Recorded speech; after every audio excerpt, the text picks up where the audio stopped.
প্রিয় দর্শক বন্ধুরা, এই মুহূর্তের জন্য আপার প্রাইমারি থেকে গুরুত্বপূর্ণ খবর আপডেট, যেখানে ইন্টারভিউ বঞ্চিতদের কার্যত এসএলপি থেকেও মামলা রিফাইলিংকে কেন্দ্র করে উঠে আসছে দারুণ খুশির সংবাদ। প্রমাণ সহ সবটা কিন্তু আলোচনা করছি অন স্ক্রিনে রেখে, তাই ভিডিওটা অত্যন্ত ইনফরমেশন নিয়ে কিন্তু হতে চলেছে। তো ভিডিওটিকে শেষ পর্যন্ত দেখবেন, কোনোভাবে স্কিপ করবেন না, চ্যানেলটিকে সাবস্ক্রাইব করে নিয়ে সঙ্গে থাকবেন। তো চলুন কথাবার্তা না বাড়িয়ে মূল টপিকে আমরা ফোকাস করি। বন্ধুরা, চলে যাব আমরা কোর্টের সাইটে এবং সেখান থেকে যাবতীয় তথ্যাদিকে অন স্ক্রিনে দেখব।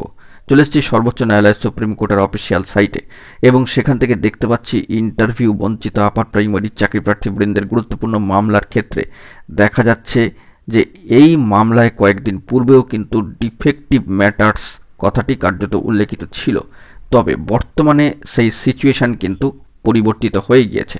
অর্থাৎ দীর্ঘ সময়ের যে প্রচেষ্টা ছিল ইন্টারভিউ বঞ্চিত আপার প্রাইমারি চাকরি প্রার্থীবৃন্দের এই মামলাকে কেন্দ্র করে, তা কার্যত আরও এক ধাপ কিন্তু এগিয়ে গেল। অর্থাৎ বলা যেতে পারে যে ডিফেক্টিভ ম্যাটার্স যে বিষয়টি দেখাচ্ছিল সেটি কার্যত রিমুভ হয়েছে, এমনটাই কিন্তু মনে করা হচ্ছে। ও সেই মর্মে অফিসিয়াল ভেরিফাইড গ্রুপে কিন্তু বার্তাও দিয়ে দেওয়া হয়েছে। অর্থাৎ বলা যেতে পারে মামলা রিফাইলিংয়ের ক্ষেত্রে আরও একবার একটা বড়সড় সফলতা কিন্তু উঠে আসলো। দেখতে পাচ্ছেন এখানে কার্যত লেখা রয়েছে পেন্ডিং স্ট্যাটাস মোশন হেয়ারিং, অবশ্যই কিন্তু ডাইরেকশন ম্যাটার্সে। তো এই মামলার ক্ষেত্রে আপনারা লক্ষ্য করবেন যে প্রমাণসহ বিষয়টিকে আমরা এখানে তুলে ধরব যে ডিফেক্টিভ ম্যাটার্স যে জায়গাটি ছিল সেটি কার্যত, যে বাধাটি ছিল সেটি কিন্তু কার্যত কেটে গিয়েছে এবং এই মামলা অ্যাডমিশন হিয়ারিং স্টেজে দাঁড়িয়ে রয়েছে।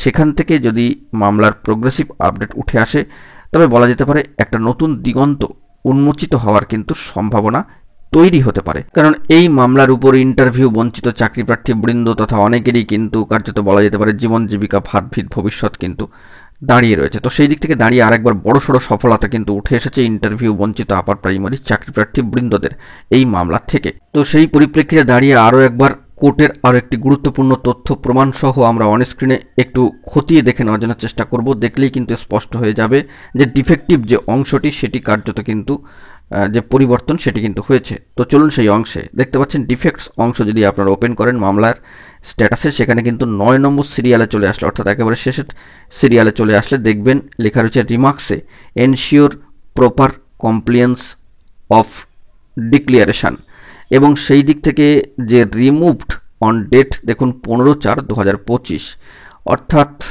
নববর্ষের দিনেই একটা ভালো খবর কিন্তু উঠে আসলো। বন্ধুরা, অত্যন্ত গুরুত্বপূর্ণ খবর। দেখা যাক পরবর্তী ক্ষেত্রে এই বিষয়ে আর কি খবর উঠে আসে। এখন এটুকুই, ভালো থাকবেন, চ্যানেলটিকে সাবস্ক্রাইব করে নিয়ে সঙ্গে থাকবেন। ধন্যবাদ।